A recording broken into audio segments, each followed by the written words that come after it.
Aujourd'hui, sur un dépannage d'une ancienne chaudière gaz. Alors, c'est un vieux modèle, encore avec une veilleuse et thermocouple.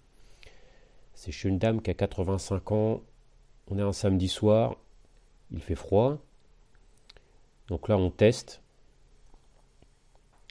Et la veilleuse finalement s'allume, mais ne tient pas. Alors, bon, ça serait bien d'avoir un modèle plus récent. Il y a quand même beaucoup plus de sécurité sur les modèles récents.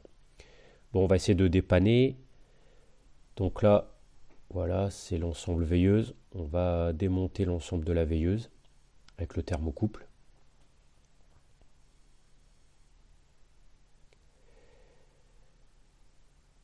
Donc ça, c'est le câble du piezo qui permet d'allumer la veilleuse. Là, avec une clé plate, on va desserrer l'écrou du tube qui alimente la veilleuse. Derrière, il y aura un petit injecteur. On le verra tout à l'heure. Voilà.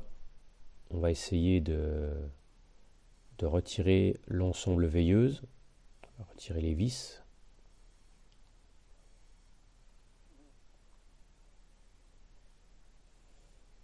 Voilà, on essaye de la retirer. Ça raccroche un peu. Bon, en fait, on va essayer d'ouvrir carrément au niveau du corps, du brûleur.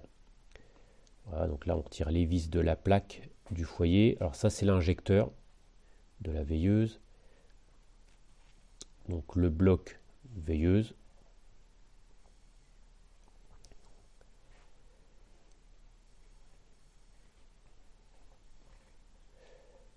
Alors pour retirer la plaque, c'est assez difficile. Ce qu'on va faire, c'est qu'on va déconnecter le bloc gaz. Alors on a fermé le robinet de gaz qui se trouve en amont de la chaudière. Là, on désaccouple le raccord union qui permet de connecter le tuyau au bloc gaz.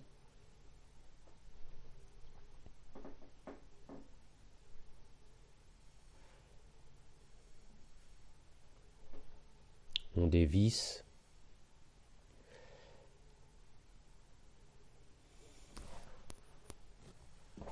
Là, on retire les plaques du foyer.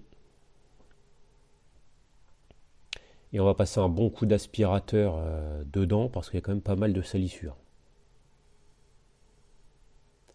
Alors le mieux, ce serait carrément de retirer les rampes, mais vu la conception de l'installation, on va pas se lancer là-dedans ce soir.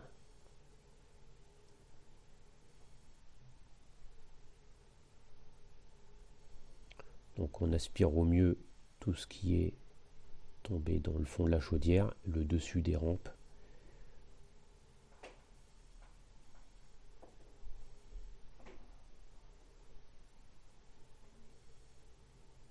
Un petit coup sur l'ensemble veilleuse.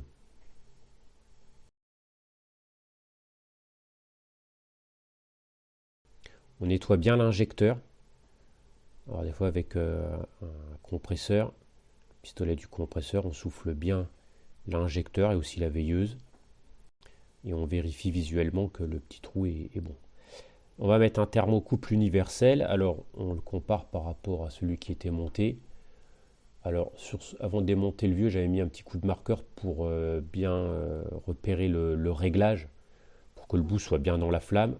On va faire la même marque sur le neuf. Et voilà, donc le thermocouple va venir sur l'ensemble veilleuse. Donc c'est important de bien le remettre à la même position.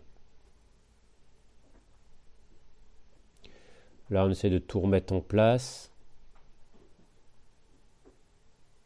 Voilà, donc ça c'est la graisse gaz GEB que j'aime mettre sur les portées de raccordement. Donc là, on en prend un petit peu. On va déjà en mettre sur les portées du raccord union et on va reconnecter le gaz.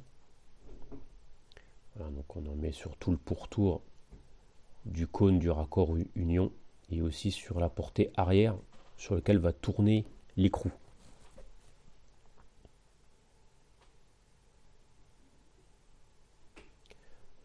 On resserre, on on serrera la clé et après resserrage, on teste avec du détecteur de fuite. Donc c'est une sorte de mille-bulles, on appelle ça le mille-bulles, de l'eau savonneuse en spray.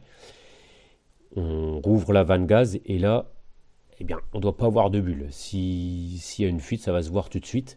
Le but, c'est tout de suite tester que notre accordement est bon. Quand on a déconnecté le gaz, on vérifie ça.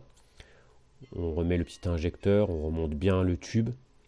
L'extrémité, alors on ne voit pas bien, du thermocouple, on le remet sur le bloc gaz et on fait un essai de démarrage. Alors, on allume la veilleuse et on maintient le bouton appuyé au moins 20 secondes. Donc moi, je compte environ 20 secondes dans ma tête, silencieusement.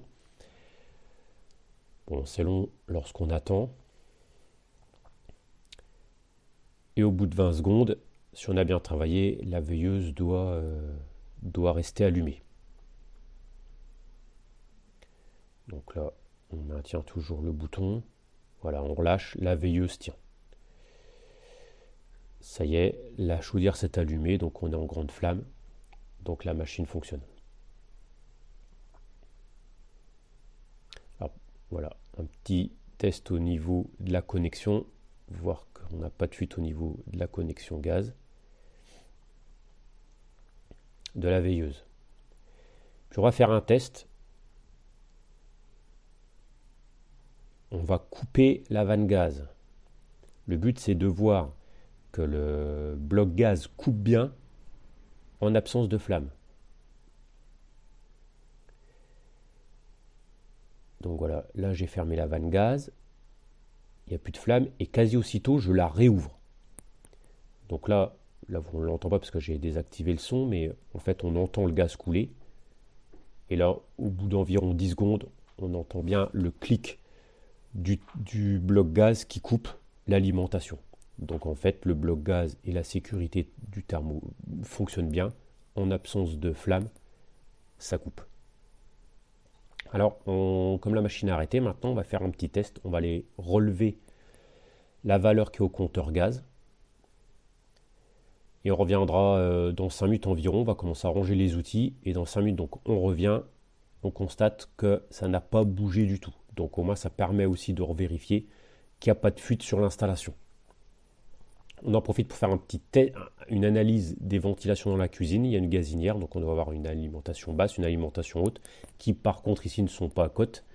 Normalement la section c'est 100 cm², là c'était parsé qu'à 10 cm, mais bon, on ne pourra pas refaire ça aujourd'hui. On rallume la chaudière, et là on va faire une analyse de combustion, donc on va regarder un petit peu, voir si la machine est convenablement réglée, si ce qu'il y a dans la fumée est bon, c'est bon, et on termine par un contrôle d'absence de monoxyde de carbone dans la pièce.